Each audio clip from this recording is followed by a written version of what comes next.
আজকে আমরা আইনস্টাইন সমষ্টি রীতি নিয়ে আলোচনা করব। প্রথমে সংজ্ঞা দেখব, তারপরে এর মাধ্যমে কি কি সমাধান করা যায় সেটা আমরা দেখব। সংজ্ঞা শুরু করি। প্রথমে হলো, যদি কোনো গাণিতিক সত্তা বা রাশিমালার অভ্যন্তরে একই সূচক ঊর্ধ্ব এবং নিম্ন উভয় অবস্থানে যুগপৎ প্রতীয়মান হয়, তবে সেই সূচকের সকল সম্ভাব্য মানের জন্য রাশিসমূহের একটি অদৃশ্য সমষ্টি কল্পনা করিয়া লওয়া হয়। গাণিতিক রাশিমালার এই অনন্য রীতিকে আইনস্টাইন সমষ্টি রীতি বলিয়া অভিহিত করা হয়। এটা হচ্ছে সংজ্ঞা। এবার একটা উদাহরণ দেখি। ধরা যাক, একটি প্রতীতী রূপান্তরের ক্ষেত্রে আমরা সচরাচর সমষ্টি চিহ্ন বা সামেশন ব্যবহার করিয়া থাকি। আইনস্টাইন এই বিধি অনুযায়ী যদি কোনো রাশিতে একটি সূচক, ধরা যাক আই, দুইবার থাকে, একবার উপরে এবং একবার নিচে, তবে সমষ্টি চিহ্ন ব্যতিরেকেই ইহাকে নিম্নরূপে লেখা হয়। এই যে S is equal two summation of I এর মান 1 থেকে n পর্যন্ত এ আই এক্স আই। এই যে এটা হচ্ছে নিম্ন সূচক আর এটা হচ্ছে ঊর্ধ্ব সূচক। এটা কি দুইবার লেখা হয়েছে এবং এটা সমষ্টি রূপ। একে যদি আমরা বিস্তৃত করি তাহলে কি হবে, এস ইজ ইকুয়াল টু এই যে 1 থেকে n পর্যন্ত এ 1 আর এই যে এক্স এখানে হবে কি 1, এই যে নিম্ন সূচক 1, ঊর্ধ্ব সূচকও এখানে 1, প্লাস এ টু এক্স টু, এই যে নিম্ন সূচক 2, ঊর্ধ্ব সূচকও 2। এভাবে বাড়তে বাড়তে কি হবে, n পর্যন্ত যাবে। এটাই হলো আইনস্টাইনের সমষ্টি রীতি। মানে হলো ঊর্ধ্ব সূচক এবং নিম্ন সূচক একই থাকবে এবং এটা দুইবার থাকবে, এটাই বলা হয়েছে। তাহলে এবার আমরা কিছু অঙ্ক করব এবং লিখব, এখানে আই হইল একটি পুনরাবৃত্তি সূচক যাহার পুনরাবৃত্তি সমষ্টি নির্দেশ করে।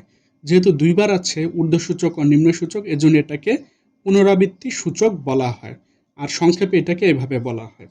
এবার আমরা কিছু অঙ্ক করি। একটা অঙ্ক দেওয়া আছে, ডি সাই ভাগ dt is equal to d psi dx one dx one dt plus d psi dx two into dx two dt plus dot dot dot d psi dx to the power n dx n DT.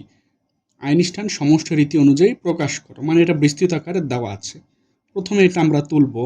এবারে এখানে একটা জিনিস খেয়াল করো, এই যে 1 1 2 2 n n, প্রত্যেকটা দেখো যে পুনরাবৃত্তি কি সূচক ঊর্ধ্বক্রমে আছে। এখানে কি ঊর্ধ্বক্রমে কি দুইবার আছে, 1 দুইবার, 2 দুইবার, n ও দুইবার।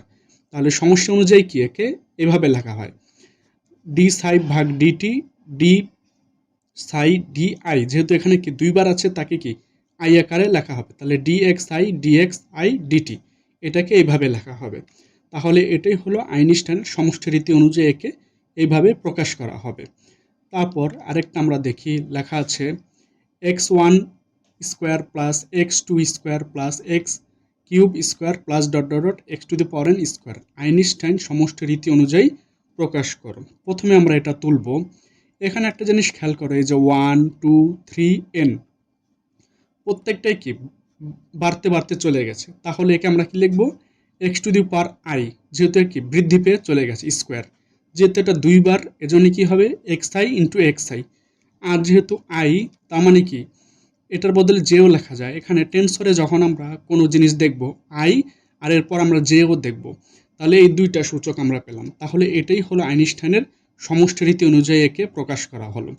এবার যদি আরেকটা দেখি, ডিএস টু সমান সমান g 11 dx one two square plus g 22 dx two square plus dot dot dot g n n dx n square. Einstein সমষ্টি রীতি অনুযায়ী প্রকাশ করো। প্রথমে আমরা এটা তুলব। এখানে একটা জিনিস খেয়াল করো, এই যে নিম্ন সূচক আর ঊর্ধ্ব সূচক একই আছে। এই যে নিম্ন, এখানে এই যে নিম্ন সূচক এই যে 11, এখানে ঊর্ধ্ব সূচক 1, এখানেও নিম্ন সূচক 22, আর এখানে এই যে 2 এন এন, এখানে এন। তার মানে যদি ঊর্ধ্ব সূচক নিম্ন সূচক একই থাকে, পরপর থাকে, তাকে কি একবার সমষ্টি রূপে দেখাতে হয়। তাহলে এটা আমরা লিখবো ডিএস টু সমান সমান g i i dx i আর এই যে 2। তাহলে আমরা জানি আই আর জে যদি পরপর থাকে, এখানে দেখো এটা দুইবার আছে ডিএক্স আই স্কোয়ার, তার মানে একে দুইবার লিখতে হবে ডিএক্স আই ডিএক্স আই। আর আমরা জানি যদি কোনো জায়গায় আই আই দুইবার থাকে, এর পরেরটা জে লিখতে হয়, তাহলে ডিএক্স টু সমান সমান এই যে জি আই আর আরেকটাকে জে হবে। যদি আই পরপর থাকে একটাকে কি জে লিখতে হবে, dxi dxj। তাহলে এটাই হলো আইনস্টাইন সমষ্টি রীতি অনুযায়ী একে প্রকাশ করা হলো। এবার যদি আরেকটা দেখি, a1 x1 q x cube plus a2 x2 x cube plus dot dot dot a to the power n x cube Einstein সমষ্টি রীতি অনুযায়ী প্রকাশ করো। প্রথমে আমরা লিখব, দেওয়া আছে, এটা তুলব। এবার এখানে একটা জিনিস খেয়াল করো, নিম্ন সূচক আর ঊর্ধ্ব সূচক পরপর দুইবার আছে। এই যে দেখো 1 1 2 2 n, এটা নিম্ন সূচক ঊর্ধ্ব সূচক। আর আমরা জানি ঊর্ধ্ব সূচক নিম্ন সূচক যদি পরপর পুনরাবৃত্তিমূলক বা একই থাকে তাকে আই আকারে লেখা হয়। তাহলে এটা কি হবে, এ আই এক্স আই, আর এ যেহেতু এক্স কিউব এটা আমরা জানি। আর এখানে এইটাই হলো কি আইনস্টাইনের সমষ্টি রীতি অনুযায়ী প্রকাশ করা হলো।